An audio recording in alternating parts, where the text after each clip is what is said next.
नमस्कार मित्रों, मैं ईश्वर खराड़ी। आप सभी कैसे हो? जय श्री राम, जय श्री कृष्णा। उम्मीद करता हूँ आप सभी अच्छे होंगे, स्वस्थ होंगे और प्रभु की भक्ति में लीन होंगे। आप सभी का हमारे भक्ति भावना यूट्यूब चैनल में बहुत बहुत स्वागत है। कल की वीडियो में हमने बात की थी कि गोस्वामी तुलसीदास जी किस काव्यधारा के प्रतिनिधि कवि थे और हमने जाना था कि वे सगुण भक्ति काव्य धारा की रामभक्ति शाखा के सर्वोपरि कवि हैं। उसी सिलसिले को आगे बढ़ाते हुए आज की वीडियो और आज के इस विशेष आलेख में हम तुलसीदास जी के संपूर्ण साहित्य के वैचारिक पक्ष, उनकी लोक मंगल की भावना और उनके दार्शनिक विचारों पर विस्तार से चर्चा करने वाले हैं। आज हम उनकी रचनाओं की बात नहीं करेंगे क्योंकि उस पर हम पहले ही कई वीडियो बना चुके हैं। आज का यह विश्लेषण तुलसी साहित्य के उस अंतर्मन को छूने का प्रयास है जिसे समझे बिना भारतीय संस्कृति को समझना अधूरा है। आगे बढ़ने से पहले यदि आपने अभी तक हमारे भक्ति भावना यूट्यूब चैनल को सब्सक्राइब नहीं किया है तो तुरंत सब्सक्राइब करें और बेल आइकॉन को जरूर दबाएं। इस वीडियो को लाइक करें और अपने मित्रों व परिवार के साथ ज़्यादा से ज़्यादा शेयर करें ताकि तुलसीदास जी का यह अद्भुत वैचारिक ज्ञान जन जन तक पहुंच सके। आइए प्रभु श्री राम का नाम लेकर तुलसी साहित्य के इस अगाध सागर में डुबकी लगाते हैं। गोस्वामी तुलसीदास एक युगावतार कवि का दृष्टिकोण। गोस्वामी तुलसीदास हिंदी साहित्य के आकाश के वह जाज्वल्यमान सूर्य हैं जिनकी आभा से संपूर्ण भारतीय समाज आज भी आलोकित हो रहा है। मध्यकाल में जब भारत राजनीतिक पराधीनता, सामाजिक बिखराव और सांस्कृतिक संकट के दौर से गुजर रहा था, तब तुलसीदास जी ने अपने कालजयी साहित्य के माध्यम से समाज को एक नई दिशा, नई आशा और एक मर्यादावादी आदर्श प्रदान किया। तुलसीदास जी का साहित्य केवल कविता नहीं है, बल्कि वह भारतीय संस्कृति का जीवंत विश्वकोश है। उन्होंने लोक और शास्त्र, समन्वय और मर्यादा, भक्ति और ज्ञान का ऐसा अनूठा संगम प्रस्तुत किया जो विश्व साहित्य में दुर्लभ है।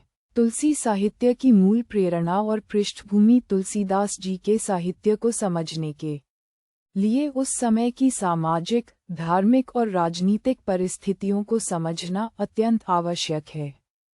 राजनीतिक एवं सामाजिक परिस्थिति। तुलसीदास जी का काल मुगल सत्ता के सुदृढ़ीकरण का काल था। समाज में जातिवाद, छुआछूत, बाह्याडंबर और अंधविश्वास चरम पर थे। सामान्य जनता का मनोबल टूट चुका था। ऐसे में समाज को एक ऐसे आदर्श नायक की आवश्यकता थी जो सर्वशक्तिमान हो, न्यायप्रिय हो और मर्यादा पुरुषोत्तम हो। तुलसी ने अपने साहित्य में श्री राम के रूप में समाज को वही नायक दिया। धार्मिक बिखराव। उस समय सनातन धर्म के भीतर ही कई तरह के मतांतर चल रहे थे।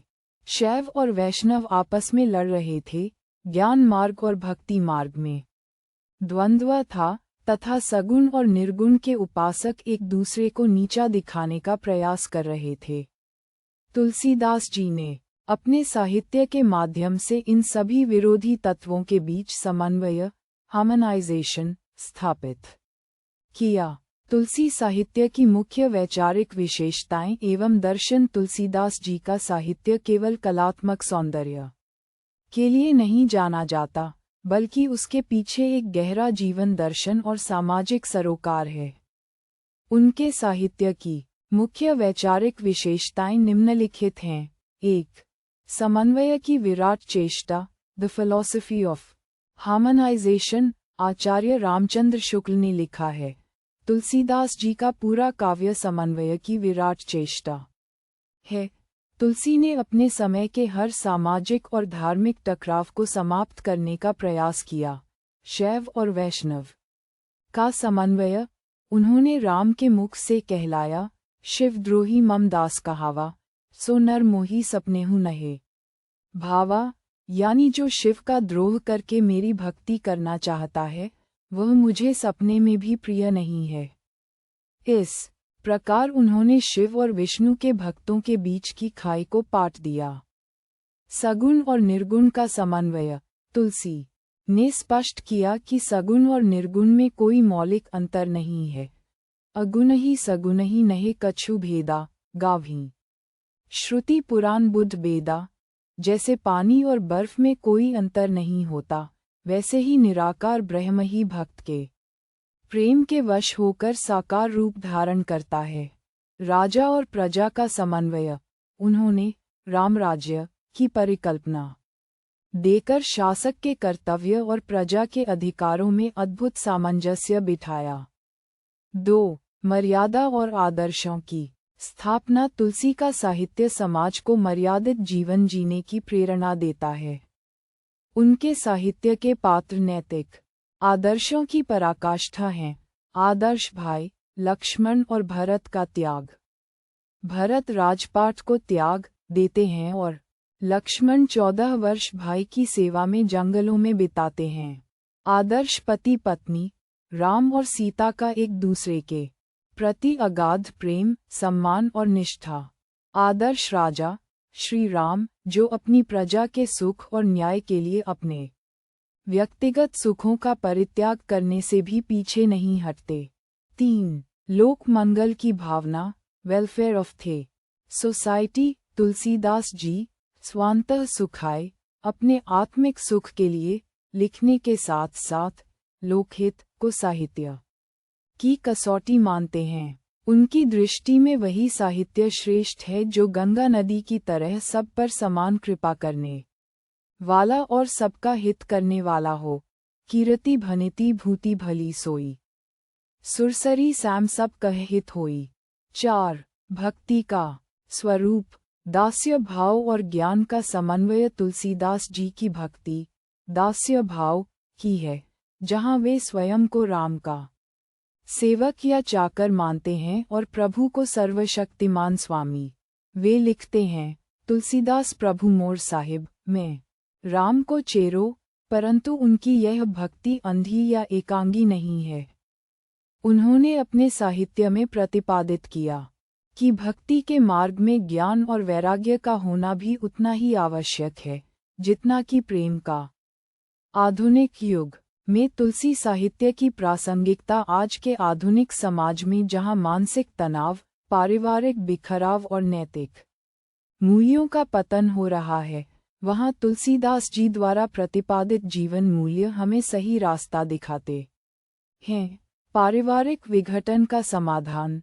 आज के समय में जहां भौतिक संपत्ति के लिए परिवारों में दरार आ जाती है, वहीं तुलसी का साहित्य हमें त्याग, सम्मान और आपसी प्रेम का महान पाठ पढ़ाता है। रामराज्य की प्रासंगिकता। तुलसीदास जी ने जिस रामराज्य की कल्पना की थी, वह आज के आधुनिक लोकतंत्र के लिए भी एक मार्गदर्शक सिद्धांत है, जहां कोई भी व्यक्ति दुखी, दरिद्र या शोषित न हो। दैहिक दैविक भौतिक तापा।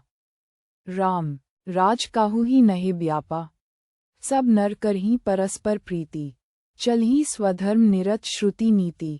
निष्कर्ष कंक्लूजन। संक्षेप में कहें तो गोस्वामी तुलसीदास जी का साहित्य भारतीय समाज की आत्मा है। उन्होंने अपनी कालजयी लेखनी से न केवल हिंदी साहित्य के वैचारिक धरातल को समृद्ध किया, बल्कि पूरे समाज को एक सूत्र में पिरोकर अमर कर दिया। उनका साहित्य युगों युगों तक मानव जाति को सत्य, मर्यादा, प्रेम और निश्चल भक्ति का मार्ग दिखाता रहेगा। मित्रों, उम्मीद है आज की इस विस्तृत चर्चा से आपको तुलसीदास जी के साहित्य के मूल दर्शन, उनकी समन्वयवादी सोच और सामाजिक विचारों के बारे में संपूर्ण और गहन जानकारी मिल गई होगी। यह वैचारिक विश्लेषण आपको कैसा लगा, हमें कमेंट करके जरूर बताएं। एक बार फिर आपसे विनम्र निवेदन है कि हमारे भक्ति भावना YouTube चैनल को सब्सक्राइब करें, इस वीडियो को लाइक करें और अपने दोस्तों के साथ शेयर करना बिल्कुल न भूलें।